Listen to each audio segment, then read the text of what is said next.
மத்தேயு நற்செய்தி அதிகாரம் 19. விண்ணரசின் வருகை. இயேசு இவ்வாறு உரையாற்றி முடித்த பின்பு கலிலேயாவை விட்டு அகன்று யோர்தானுக்கு அப்பாலுள்ள யூதேய பகுதிகளுக்கு சென்றார். பெருந்திரளான மக்கள் அவரை பின்தொடர்ந்தனர். அவர்களை அவர் அங்கே குணமாக்கினார். பரிசேயர் அவரை அணுகி அவரை சோதிக்கும் நோக்குடன், ஒருவர் தம் மனைவியை எக்காரணத்தையாவது முன்னிட்டு விலக்கி விடுவது முறையா என்று கேட்டனர். அவர் மறுமொழியாக, படைப்பின் தொடக்கத்திலேயே கடவுள் ஆணும் பெண்ணுமாக அவர்களை படைத்தார் என்று நீங்கள் மறைநூலில் வாசித்ததில்லையா என்று கேட்டார். மேலும் அவர், இதனால் கணவன் தன் தாய் தந்தையை விட்டுவிட்டு தன் மனைவியுடன் ஒன்றித்திருப்பான், இருவரும் ஒரே உடலாய் இருப்பர். இனி அவர்கள் இருவர் அல்ல, ஒரே உடல். எனவே கடவுள் இணைத்ததை மனிதர் பிரிக்காதிருக்கட்டும் என்றார். அவர்கள் அவரை பார்த்து, அப்படியானால் மணவிலக்கு சான்றிதழை கொடுத்து மனைவியை விலக்கி விடலாம் என்று மோசே கட்டளையிட்டது ஏன் என்றார்கள். அதற்கு அவர், உங்கள் கடின உள்ளத்தின் பொருட்டே உங்கள் மனைவியரை விலக்கி விடலாம் என்று மோசே உங்களுக்கு அனுமதி அளித்தார். ஆனால் தொடக்கம் முதல் அவ்வாறு இல்லை. பரத்தைமையில் ஈடுபட்டதற்காக அன்றி வேறு எக்காரணத்தையாவது முன்னிட்டு தம் மனைவியை விலக்கிவிட்டு வேறொரு பெண்ணை மணப்பவன் எவனும் விபச்சாரம் செய்கிறான் என நான் உங்களுக்கு சொல்கிறேன் என்றார். அவருடைய சீடர்கள் அவரை நோக்கி, கணவர் மனைவியர் உறவு நிலை இத்தகையது என்றால் திருமணம் செய்து கொள்ளாதிருப்பதே நல்லது என்றார்கள்.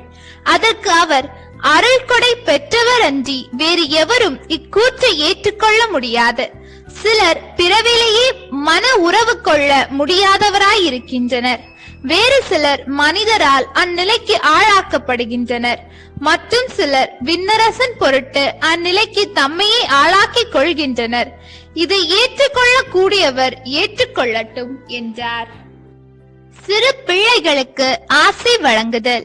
சிறு பிள்ளைகள் மேல் இயேசு தம் கைகளை வைத்து வேண்டுதல் செய்யுமாறு அவர்களை சிலர் அவரிடம் கொண்டு வந்தனர். சீடரோ அவர்களை அதட்டினர். ஆனால் இயேசு, சிறு பிள்ளைகளை என்னிடம் வரவிடுங்கள், அவர்களை தடுக்காதீர்கள், ஏனெனில் விண்ணரசு இத்தகையோருக்கே உரியது என்றார். அவர்களை தொட்டு ஆசி வழங்கிய பின்பு அவர் அவ்விடத்தை விட்டு சென்றார். இயேசுவை பின்பற்ற விரும்பிய செல்வரான இளைஞர். அப்பொழுது ஒருவர் இயேசுவிடம் வந்து, போதகரே, நிலைவாழ்வை பெற்றுக் கொள்வதற்கு நான் என்ன நன்மை செய்ய வேண்டும் என்று கேட்டார். இயேசு அவரிடம், நன்மையை பற்றி என்னை ஏன் கேட்கிறீர்? நல்லவர் ஒருவரே, நீர் வாழ்வடைய விரும்பினால் கட்டளைகளை கடைப்பிடியும் என்றார். அவர், எவற்றை என்று கேட்டார். இயேசு, கொலை செய்யாதே, விபச்சாரம் செய்யாதே, களவு செய்யாதே, பொய் சான்று சொல்லாதே, தாய் தந்தையை மதித்து நட, மேலும் உன் மீது நீ அன்பு கூறுவது போல் உனக்கு அடுத்திருப்பவர் மீதும் அன்பு கூறுவாயாக என்று கூறினார். அந்த இளைஞர் அவரிடம், அவை அனைத்தையும் நான் கடைபிடித்து வந்துள்ளேன், இன்னும் என்னிடம் குறைபடுவது என்ன என்று கேட்டார். அதற்கு இயேசு, நிறைவுள்ளவராக விரும்பினால் நீர் போய் உம் உடைமைகளை விற்று ஏழைகளுக்கு கொடும், அப்பொழுது விண்ணகத்தில் நீர் செல்வராயிருப்பீர், பின்பு வந்து என்னை பின்பற்றும் என்றார். அவர் சொன்னதை கேட்ட அந்த இளைஞர் வருத்தத்தோடு சென்று விட்டார், ஏனெனில் அவருக்கு ஏராளமான சொத்து இருந்தது. இயேசு தம் சீடரிடம், செல்வர் விண்ணரசில் புகுவது கடினம் என நான் உங்களுக்கு உறுதியாக சொல்கிறேன். மீண்டும் உங்களுக்கு கூறுகிறேன், செல்வர் இறையாட்சிக்கு உட்படுவதை விட ஊசியின் காதில் ஒட்டகம் நுழைவது எளிது என்றார். சீடர்கள் இதை கேட்டு, அப்படியானால் யார்தாம் மீட்பு பெற முடியும் என்று கூறி மிகவும் வியப்படைந்தார்கள். இயேசு அவர்களை கூர்ந்து நோக்கி, மனிதரால் இது இயலாது, ஆனால் கடவுளால் எல்லாம் இயலும் என்றார். அதன் பின்பு பேதுரு இயேசுவை பார்த்து, நாங்கள் எல்லாவற்றையும் விட்டுவிட்டு உம்மை பின்பற்றியவர்களாயிற்றே, எங்களுக்கு என்ன கிடைக்கும் என்று கேட்டார்.